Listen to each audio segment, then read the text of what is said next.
siang, Suster, Bapak, Ibu. Selamat siang.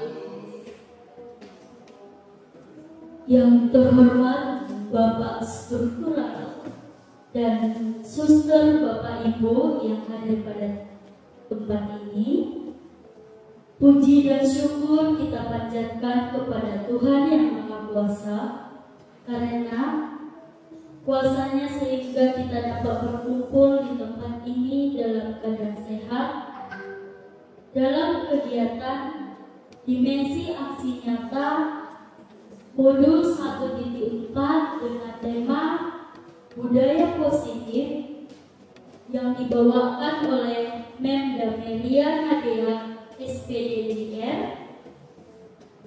Bapak Ibu, sebelum kita memulai kegiatan, marilah kita berdoa menurut agama dan kepercayaan kita masing-masing.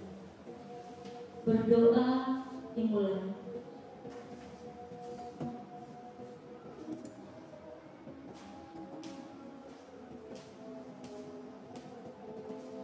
Berdoa selesai.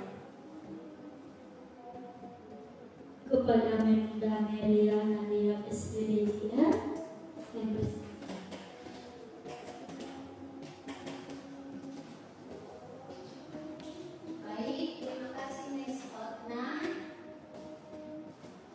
Terima kasih Miss Otna yang telah memberikan kesempatan kepada saya. Selamat siang Bapak Ibu Suster sekalian. Selamat siang. Oke, saya mau kasih pantun sedikit, walaupun saya nggak terbiasa memberikan pantun. Tambah 11 air hangat, biar manis tambahkan coklat. Selamat siang Bapak Ibu hebat. Ayo ceria, tetap semangat.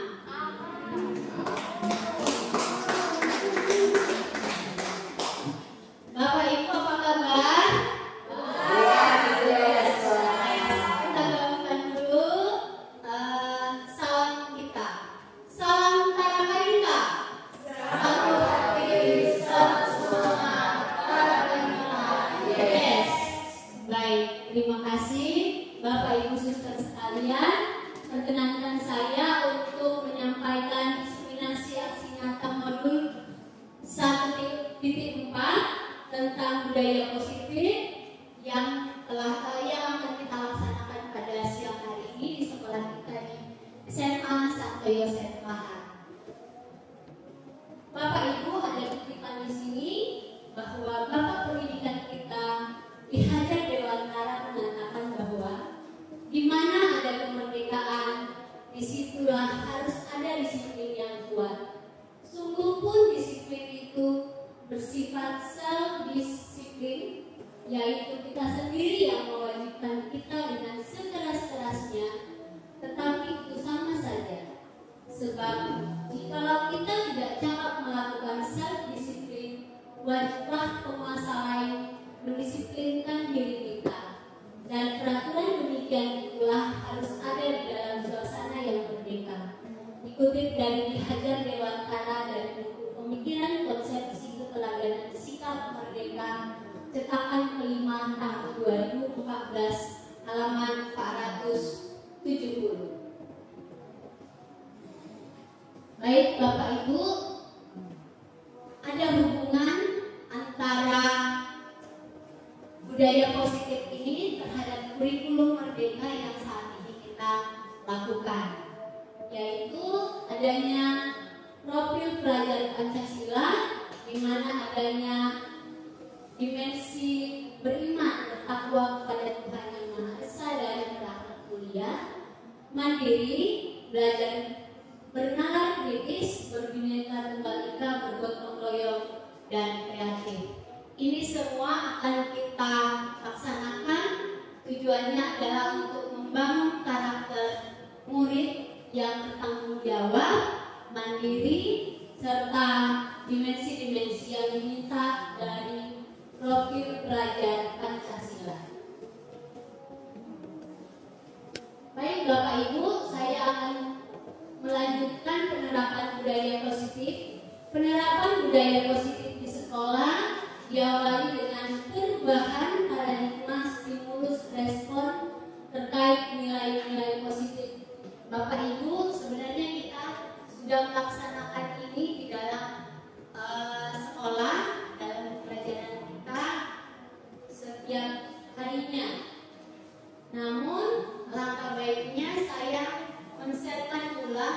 budaya positif yang saya dapatkan dari pemahaman saya dalam kegiatan CTV yang sudah saya laksanakan kurang lebih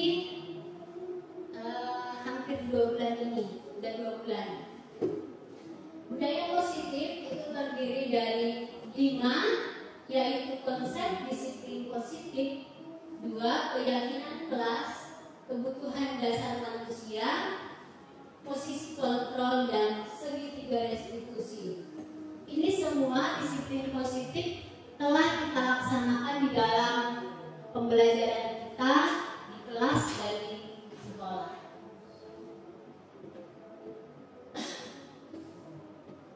Baik, yang pertama adalah konsep disiplin positif. Disiplin positif adalah menumbuhkan disiplin yang didorong dalam diri anak tanpa hukuman dan hadiah. Nah, Bapak Ibu, seringkali kita membuat disiplin itu dengan cara menghukum.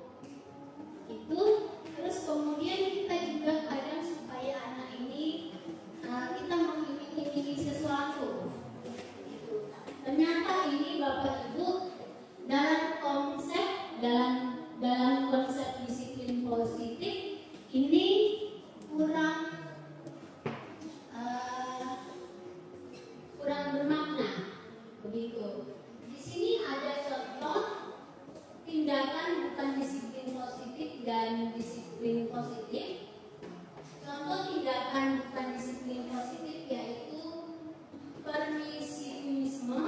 Ini artinya adalah kita dengan sengaja membiarkan anak bebas, gitu. Jadi kayak ya udah gak apa-apa, dimaklumi apa yang dibuat kayak gitu, gak apa-apa lah, gitu. Ternyata itu termasuk bukan disiplin positif, Bapak Ibu. Kemudian yang kedua, membiarkan anak melakukan apa saja, apapun yang dilakukan. Mungkin kalau kita di SMA, dia udah besar kok, mungkin kita katakan seperti itu.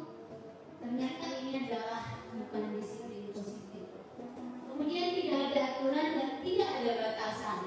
Tidak ada aturan dan tidak ada batasan ini berarti kita telah membebaskan anak itu. Pada dasarnya memang kalau kita udah SMA, kita mengharapkan anak-anak kita sudah mandiri dan bertanggung jawab. Kemudian bukan disiplin positif yang berikutnya adalah menghukum. Ternyata Bapak Ibu sebelum-sebelumnya yang sebelum saya pahami ini, menghukum itu menurut saya itu sangat wajar, sangat memberikan sanksi itu sangat wajar kepada anak-anak didik kita. Ternyata itu kurang pas. Berikut ini adalah contoh disiplin positif. Yang pertama adalah solusi jangka panjang membangun disiplin anak. Yang kedua, komunikasi yang jelas tentang harapan, aturan, dan batasan. Yang ketiga, menghargai kondisi anak. Keempat, meningkatkan kompetensi dan kepercayaan diri untuk menghadapi tantangan. Jadi Bapak Ibu, disiplin positif di sini sebenarnya adalah bagaimana kita mengajak anak-anak ini supaya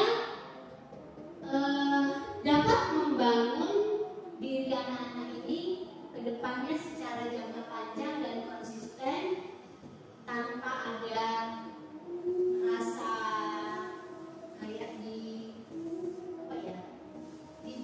kayak gitu. Kemudian yang kedua, keyakinan kelas. Nah, Bapak Ibu, keyakinan kelas ini sama aja dengan kesepakatan kelas. Jadi biasanya juga disebut dengan kesepakatan kelas. Kalau kita biasanya sebelum-sebelumnya saya selalu membuat yang namanya peraturan kelas. Jadi apa bedanya antara keyakinan kelas dan peraturan kelas? Kalau peraturan kelas seperti yang biasa kita lakukan, mungkin Bapak Ibu juga sudah melakukannya. Biasanya kita sudah membuat PowerPoint. Aturan kelas di saya adalah 1, 2, 3, 4. Nanti sanksinya adalah kalau tidak melakukan aturan yang saya buat ini, maka sanksinya adalah 1, 2, 3, 4 dan seterusnya. Ternyata Bapak Ibu, keyakinan kelas itu adalah kemarin saya coba di awal pembelajaran,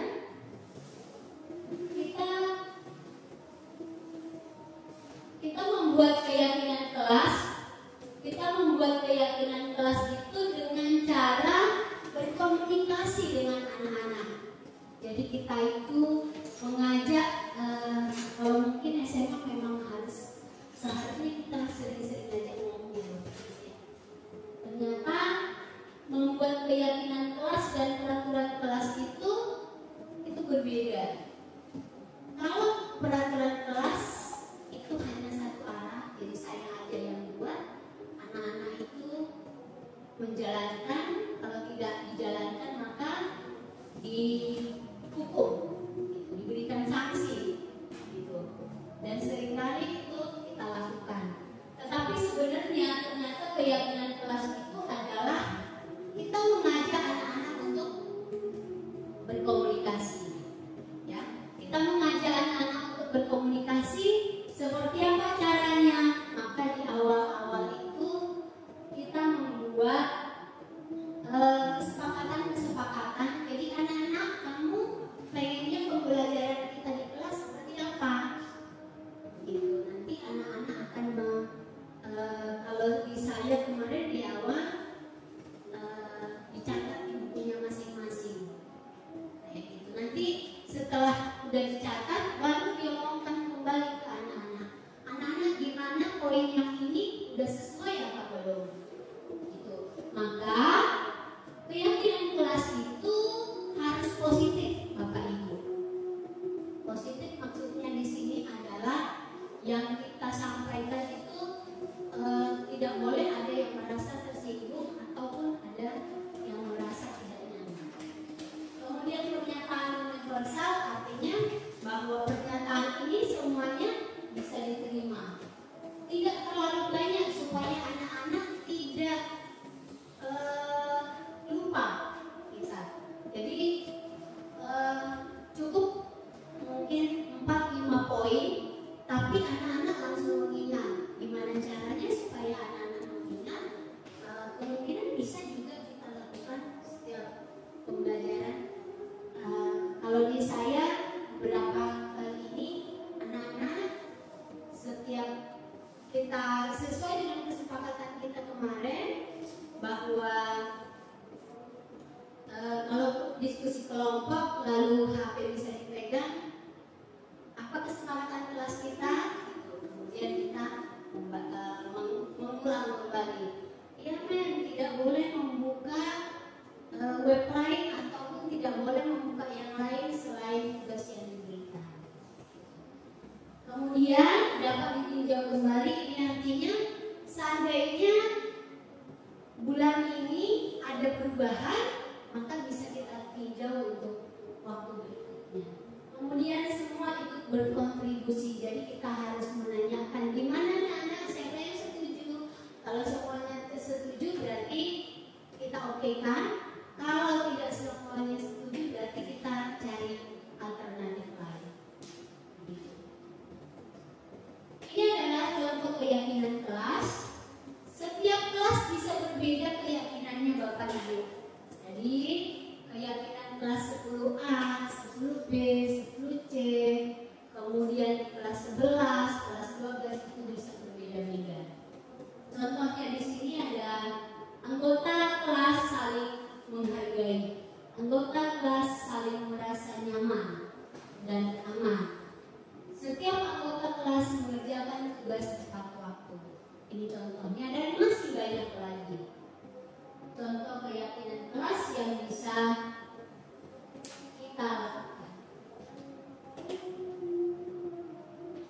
Nah, Bapak Ibu, ini adalah keyakinan kelas seperti yang saya sampaikan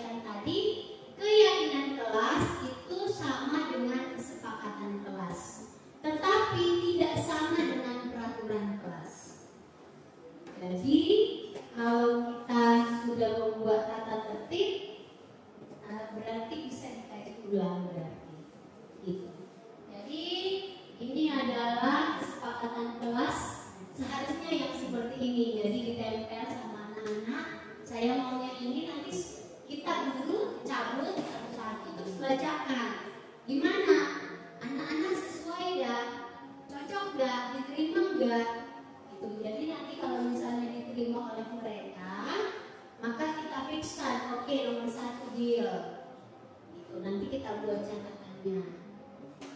Begitu. Jadi ini adalah salah satu contoh dari kesepakatan kelas ataupun keyakinan kelas. Berikutnya adalah kebutuhan dasar manusia. Nah, Bapak Ibu, kalau saya tanya, Bapak Ibu udah makan siang? Sudah minum? Minum air hangat pakai kopi. Baik, Bapak Ibu, saya mau bertanya. Kalau Bapak Ibu sudah terpenuhi kebutuhannya, contohnya misalnya dari rumah tadi pagi sudah sarapan, terus ini siang hari ini sudah makan siang, saya rasa nggak ada lagi yang minta makan ya Bapak Ibu. Gitu. Nah, jadi maksudnya kebutuhan dasar manusia ini ada 5 kebutuhan dasar manusia. Yang pertama adalah bertahan hidup. Jadi bertahan hidup itu sandang, pangan, dan papan. Gitu. Kemudian yang kebebasan. Nah, Bapak Ibu, ada kalanya memang kita bebas. Sebagai guru pun kita ada kalanya bebas. Itu ya. Terus kemudian kesenangan. Ini juga jangankan anak siswa kita sendiri aja pasti ada kesenangan tersendiri. Misalnya membuka TikTok misalnya. Itu adalah kesenangan kita. Kemudian penguasaan. Penguasaan kalau di dalam kelas Bapak Ibu kita adalah seorang pemimpin dalam kelas, maka otomatis penguasaan ini pasti kita butuhkan, ya. Lalu ada rasa kasih sayang dan rasa diterima. Bapak Ibu, ada banyak anak-anak kita yang tidak pede karena merasa mungkin tidak disayangi ataupun mungkin merasa tidak diterima. Kenapa demikian? Sebenarnya ini semuanya adalah berasal dari rumahnya masing-masing. Ya, tetapi bagaimana kita di sekolah untuk menjamah si hati anak ini supaya rasa kasih sayang ini dia bisa dapat dari kita, terutama mungkin wali kelas ya, karena memang di sini wali kelas sangat berperan aktif untuk perkembangan kebutuhan dasar manusia. Baik, Bapak Ibu, ini ada satu pertanyaan. Boleh dibacakan Pak Feli? Ya, silakan Pak. Ibu Akbar, guru wali kelas 10A di SMA Pelita Hati sedang bingung menghadapi ulah salah satu murid di kelasnya yang bernama Doni. Beberapa anak di kelas 10A telah datang padanya dan mengeluh Doni yang sering kali meminta bekal makan siang mereka dengan paksa. Jika Anda menghadapi situasi seperti itu, apa yang akan Anda lakukan? Menurut Anda, kira-kira apa alasan Doni melakukan hal itu? Oke. Baik, terima kasih Pak Weli sudah membacakan. Bagaimana Pak Weli kalau di posisinya Ibu Akbar?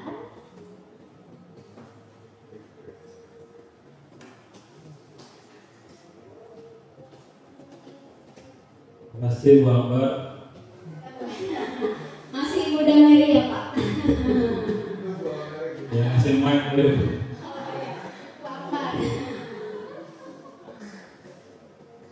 Jadi menurut saya, mengapa Doni melakukan hal tersebut? Karena memang kebutuhan dasar dari Doni itu mungkin belum terpenuhi. Mungkin dia dari rumah tidak dibawakan bekal oleh orang tua, kemudian juga uang jajan mungkin tidak diberikan, sehingga dia melakukan hal itu. Nah, selanjutnya kalau saya sebagai Ibu Akbar tadi, maka yang akan saya lakukan adalah mengikuti saran dari banyak ahli-ahli parenting yang mengatakan bahwa jangan mengajak anak berbicara ketika perutnya sedang kosong, apalagi ini anak laki-laki. Maka yang pertama yang akan saya lakukan adalah dibelikan dulu makan siang. Setelah dia kenyang, entah nanti duitnya dari mana, dari uang kas atau dari uang sosial sekolah, belikan dulu makan siang, nasi padang atau apa. Setelah dia selesai makan, baru kita ajak ngobrol. Ajak ngobrol ini kita gali permasalahannya apa yang terjadi di rumah dan lain sebagainya, untuk menggali kira-kira masalahnya apa nih anak, kok bisa kok dia bisa berbuat seperti itu. Nah, setelah ketemu masalahnya baru kita membuat kesepakatan. Besok kesepakatannya seperti apa, kemudian kalau melanggar nanti sanksinya kira-kira seperti apa. Mungkin seperti itu Bu Dami yang bisa saya sampaikan. Terima kasih. Oke, baik, terima kasih Pak Weli. Beri aplaus dulu dong Bapak Ibu. Baik, pada penyampaian Pak Weli sangat jelas bahwa kita mengajak anak ini untuk berbicara, berkomunikasi. Ini pada intinya Bapak Ibu. Namun pada kesimpulan di akhirnya, pembicaraan di akhirnya memberikan sanksi, ini tidak diperbolehkan Bapak.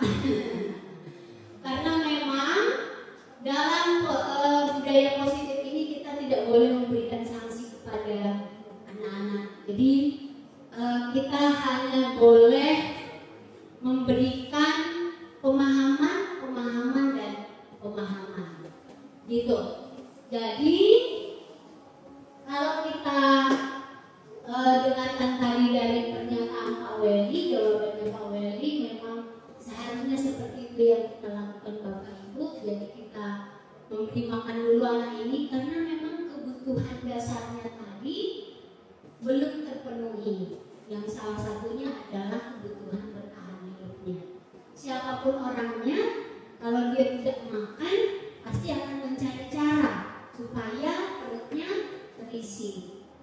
Itu. Jadi kalau kita sebagai guru di sekolah kita ini menemui hal yang sama seperti Doni, alangkah baiknya memang saya rasa, yakin saya Bapak Ibu sudah pernah melakukan ini, karena beberapa kali saya pernah melihat Bapak Ibu telah melakukan ini dan memberikan, kadang bekal makannya Bapak Ibu langsung diberikan kepada anak supaya anak ini bisa makan. Begitu, terima kasih Pak Weli.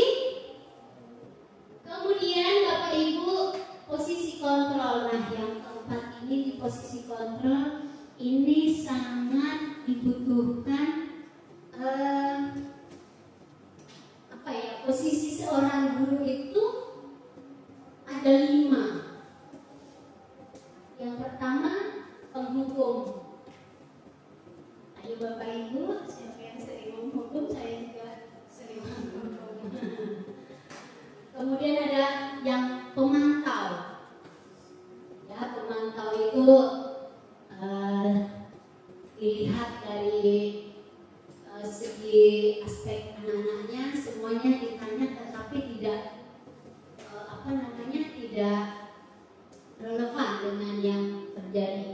Kemudian pembuat merasa bersalah. Bapak Ibu, ini juga seringkali kita lakukan. Ya, contohnya kita katakan, gak kasihan ya sama saya ya, gak kasihan ya sama Memdame kalau lakukan kayak gitu terus. Gak kasihan kamu sama wali kelasmu. Wali kelasmu udah sebaik itu samamu. Itu anak-anak itu akan merasa bersalah dengan bahasa itu. Ya, kemudian posisi kontrol sebagai teman. Nah, kalau ini Bapak Ibu sebagai kita guru-guru di SMA, memang ini sering kita lakukan. Ya, sering kita lakukan sebagai teman, di mana kita merasa sangat dekat dengan si anak, sehingga kadang kita melampaui batas kita terhadap anak. Kayak gitu. Jadi posisi teman di sini adalah kita boleh menjadi posisi teman dalam hal tertentu untuk menyelesaikan masalah-masalah. Kemudian yang kelima adalah posisi manajer. Nah, Bapak Ibu, posisi manajer ini adalah posisi yang paling ideal yang seharusnya dilakukan oleh seorang guru. Karena kita memang seorang pemimpin di dalam pembelajaran, memang ini harus kita lakukan posisi manajer ini. Ini Bapak Ibu, hal-hal eksternal dan intrinsik dalam posisi kontrol guru. Ada perilaku kontrol negatif dan ada perilaku kontrol positif dan ada kontrol diri. Jadi perilaku kontrol negatif itu adalah guru penghukum, posisi guru penghukum dan guru pembuat orang merasa bersalah. Contoh guru berbuat, kalau yang dilakukannya adalah menghardik, menunjuk-nunjuk, menyakiti, menyindir. Itu adalah guru seorang penghukum. Maka kata-kata guru biasanya, kalau kamu tidak melakukan itu, maka kamu akan dapat sanksi ya. Itu adalah tipe guru penghukum. Maka hasilnya nanti anak-anak kita itu adalah akan memberontak, Bapak Ibu. Kita nggak mau dong anak-anak kita memberontak. Mungkin ini juga bisa kita lakukan Bapak Ibu di rumah. Ya, mungkin kalau kita punya anak kecil, mungkin saya juga bisa melakukan ini di rumah. Kita nggak bisa menghukum anak ternyata. Karena kalau kita menghukum anak, maka anak itu nanti akan merasa ada dendam yang tersimpan. Begitu. Kemudian membuat orang merasa bersalah. Guru berbuat, guru biasanya berceramah. Jadi anak-anak, kalian itu tidak boleh melakukan ini dan ini dan itu dan itu. Kalau kalian melakukan ini dan itu, maka dengan ceramah ini, maka hasilnya adalah menyembunyikan ataupun menyangkal ataupun anak-anak bisa berbohong. Gitu. Jadi kalau misalnya kita tanyakan, kalian itu tidak boleh ngambil barang teman-teman. Kamu mengambil barang temanmu? Tidak, tidak. Ternyata iya. Jadi terjadilah timbul secara tidak langsung bahasa berbohong di sini, Bapak Ibu. Kemudian perilaku kontrol positif teman dan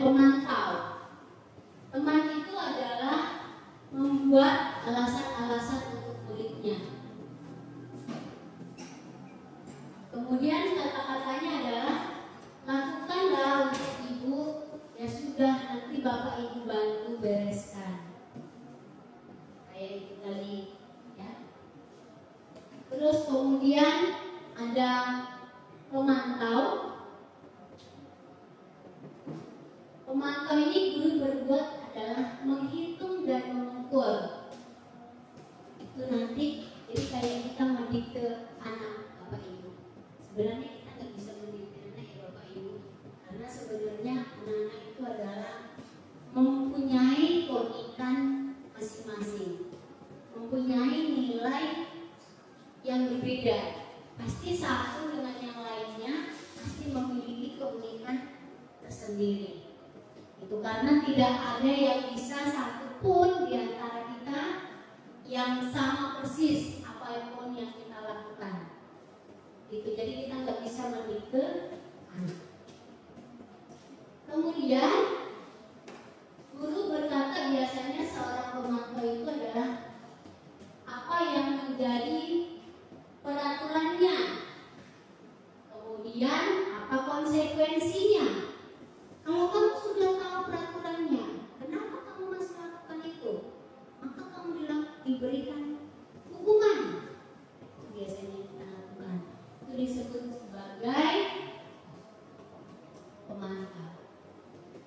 Kemudian hasilnya nanti adalah dapat bisa menyesuaikan bila diawasi. Jadi kalau anak-anaknya nggak diawasi ya dia akan los-los aja Bapak Ibu.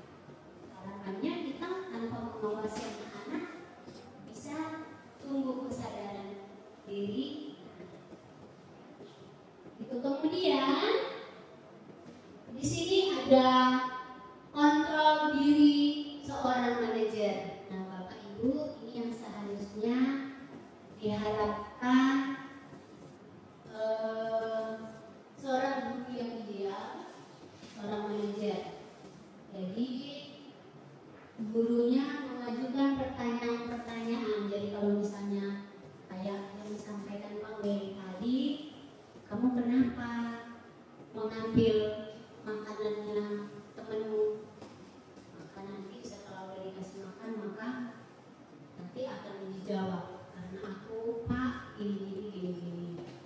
Kenapa jajanmu nggak ada? Nanti akan ada di sana tanya jawab yang bermakna, gitu. Kemudian hasilnya itu adalah bisa menguatkan karakter siswa. Harapannya di materi kita pun di PKT, harapannya karakter siswa ini dapat terbentuk. Sebenarnya pembentukan karakter ini Bapak Ibu kita nggak bisa tiba-tiba ya, maksudnya tidak bisa hari ini kita kasih besok langsung jadi, nggak bisa, karena siapa tahu hari ini kita kasih nanti mereka 5 tahun 10 tahun yang akan datang akan punya memori yang baik tentang pembentukan karakter yang kita buat. Kemudian Bapak Ibu,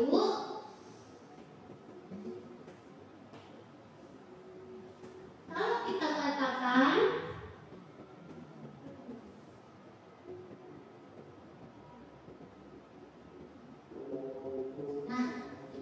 ini untuk siswa Bapak Ibu, untuk siswa. Jadi seorang guru penghukum, siswa itu akan menjadi murid yang meletakkan guru di luar dunia berkualitasnya. Jadi dia tidak akan menganggap kita ada kayak gitu, ya, pada posisi murid. Kalau misalnya saya seorang penghukum, maka murid saya itu akan tidak peduli dengan saya, ya, tidak peduli dengan saya. Kalau saya guru pembuat orang merasa bersalah, maka murid akan meletakkan guru di dalam dunia berkualitasnya. Namun di sini dia masih hanya meminta dirinya untuk dimaafkan. Kalau dia minta dimaafkan, berarti belum tentu dia benar-benar merasa bersalah. Kemudian kalau saya sebagai guru, posisi posisi teman, maka murid saya itu nantinya akan meletakkan guru sebagai orang yang penting dalam dunia berkualitasnya, tetapi dia akan merasa dekat dengan saya. Gitu. Kemudian kalau guru ataupun saya jadi seorang pemantau, maka nanti murid saya itu dapat meletakkan gurunya menjadi peraturan di dunia berkualitas. Artinya di sini Bapak Ibu, yang pertama tadi murid meletakkan guru di dalam dunianya dan murid meletakkan dunianya, meletakkan guru di dalam peraturannya, itu kurang lebih hampir sama, tetapi ada perbedaannya. Ya, karena ada teman dan ada pemantau. Kemudian ada posisi manajer. Kontrol diri seorang manajer, maka murid kita nanti akan mengatakan, bagaimana caranya agar saya bisa memperbaiki keadaan ini, Pak?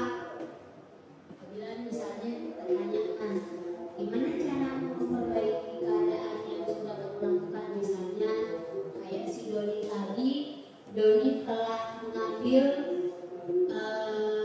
makanan temannya, lalu kita ajak ngomong. Posisi orang guru manajer itu berarti nanti tanpa kita tanyakan, anak-anak bisa juga bertanya. Itu harapannya anak-anak ini akan meletakkan dirinya sebagai individu yang positif dalam dunia yang berkualitas. Jadi Bapak Ibu, apabila kita menempatkan diri sebagai kontrol diri manajer, maka harapannya sih anak-anak kita bisa mengambil sisi positif karakternya, itu adalah meletakkan dirinya sebagai individu yang positif dalam dunia yang berkualitas. Nah, Bapak Ibu, kalau saya tanya posisi kontrol manakah saya? Bapak Ibu pasti kita beda-beda ya. Boleh saya tanya Miss Cindy, posisi kontrolnya Miss Cindy kurang lebih beberapa waktu di sini. Kalau dari 5 kontrol tadi, Miss Cindy berada di mana, Miss?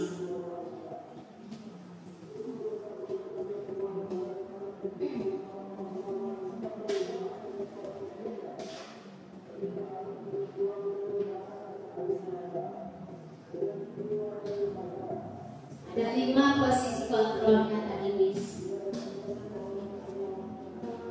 Kalau kontrol juga ada teman. Oke, baik. Terima kasih, Miss. Kalau sudah demikian berarti sudah tinggal manajer ya, Miss ya. Baik, tepuk tangan dulu sama Miss Cindy, Bapak Ibu. Baik, kalau saya tanya, Bapak Narto udah manajer lah pasti. Karena setiap hari Pak Narto itu juga sudah melakukan dialog yang positif kepada anak-anak. Saya nggak nanya sama Pak Narto. Kalau Mem Silvi, Terima kasih, Mem Dani. Kalau saya itu tergantung situasinya, Mem. Ada saatnya saya di posisi teman, ada saatnya juga saya membuat merasa bersalah. Jadi kalau misalnya anak itu sudah melakukan terus-menerus, kita kan juga nggak bisa menganggap dia, memperlakukan dia dengan biasa saja. Tetap harus ada shock terapinya. Kadang juga saya membuat merasa bersalah, bagaimana menyadari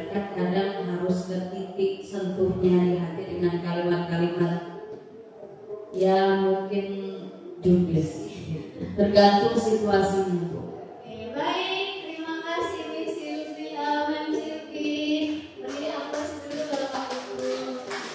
Oke, baik Bapak Ibu, memang kita harus mengakui ini bahwa posisi yang kita lakukan ini pasti selalu kita lakukan antara 3, 4, dan 5 kali ya. Karena sebenarnya 5 ini juga sering kita lakukan secara tidak langsung gitu, karena apapun ceritanya kita pasti akan memberi motivasi kepada anak. Tidak mungkin tidak ya, karena kalau posisi manajer ini adalah harapan kita, di mana seorang guru bisa mengajak si anak ini menjadi seorang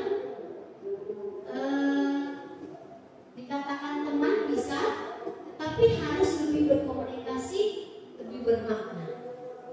Itu.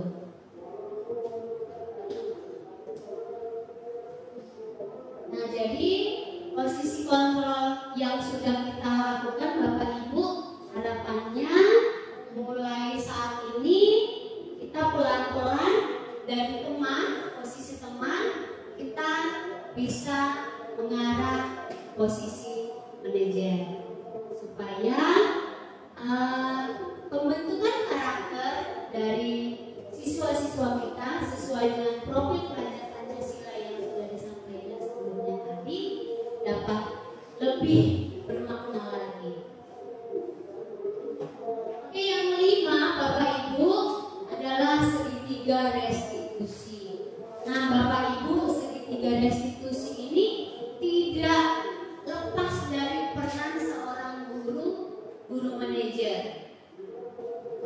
Segitiga restitusi adalah suatu proses dialog yang dilakukan oleh guru terhadap siswa agar dapat menghasilkan siswa yang mandiri dan bertanggung jawab. Nah Bapak Ibu, ini ada satu contoh penerapan segitiga restitusi yang saya lakukan beberapa waktu yang lalu.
keyakinan. Setelah dia memberikan alasan-alasan karena saya itu main game, terus karena saya itu keasikan tiktokan, terus karena saya itu tidak membaca buku, maka menanyakan keyakinan, kira-kira apa yang akan kamu lakukan untuk pembelajaran berikutnya. Begitu. Jadi ini Bapak Ibu yang dimaksud dengan segitiga restitusi. Segitiga restitusi itu adalah posisi guru sebagai seorang manajer. Lalu kemudian kita bertanya menggunakan 3 tahap ini, mulai dari validasi tindakan yang salah, kemudian menstabilkan identitas dan menanyakan keyakinan. Nah, Bapak Ibu, materinya sudah selesai. Hal-hal yang dapat kita simpulkan di sini adalah bahwa seorang guru itu harus dapat sebagai manajer dengan menggunakan segitiga restitusi supaya terbentuklah budaya positif yang diharapkan dari Ki Hajar Dewantara sesuai dengan profil pelajar Pancasila. Standar pendidikan nasional dalam rangka menciptakan lingkungan yang positif, maka setiap warga sekolah dan pemangku kepentingan perlu saling mendukung, menghayati, dan menerapkan nilai-nilai kebajikan yang telah disepakati bersama. Tujuan mulia dari penerapan disiplin positif adalah agar terbentuk murid-murid yang berkarakter, berdisiplin, santun, jujur, peduli, bertanggung jawab, dan merupakan pembelajar sepanjang hayat sesuai dengan standar kompetensi lulusan yang diharapkan. Bapak Ibu, semoga budaya disiplin yang sudah kita pahami ini dapat sesuai dengan standar pendidikan nasional yang disampaikan oleh kurikulum Merdeka juga yang saat ini kita lakukan. Akhirnya Bapak Ibu, terima kasih atas perhatian dan sumbang pendapat dari pertanyaan tadi yang saya sampaikan. Pendidikan unggul untuk Indonesia maju. Terima kasih, selamat siang.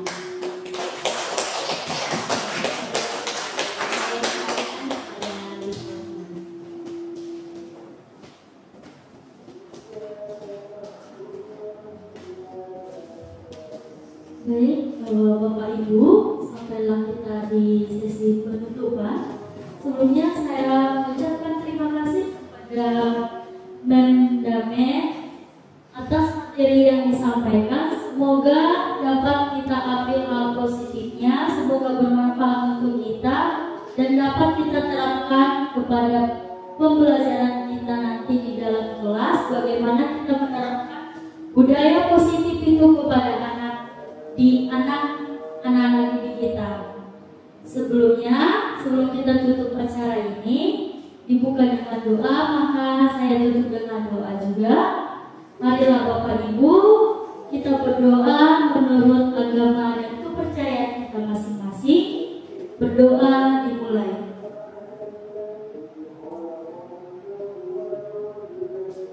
Berdoa selesai. Terima kasih kepada Bapak Ibu yang sudah hadir di tempat ini. Berdamai. Saya sebagai MC mengucapkan mohon maaf apabila ada salah kata. Saya akhiri dengan salam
kelas 11B.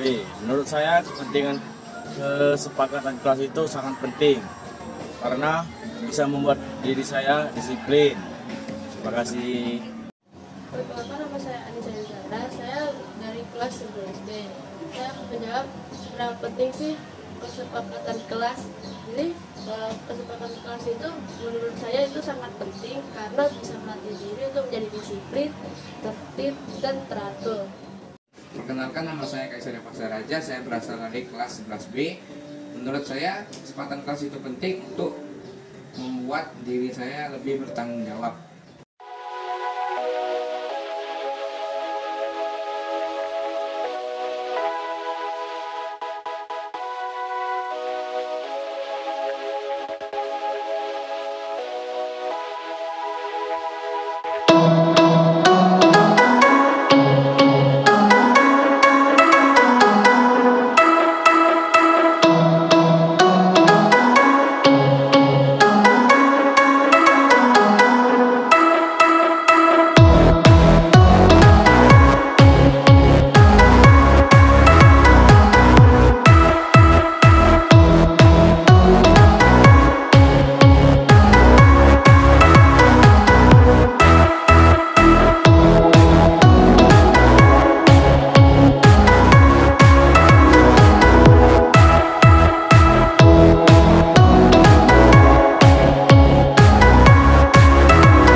Thank you.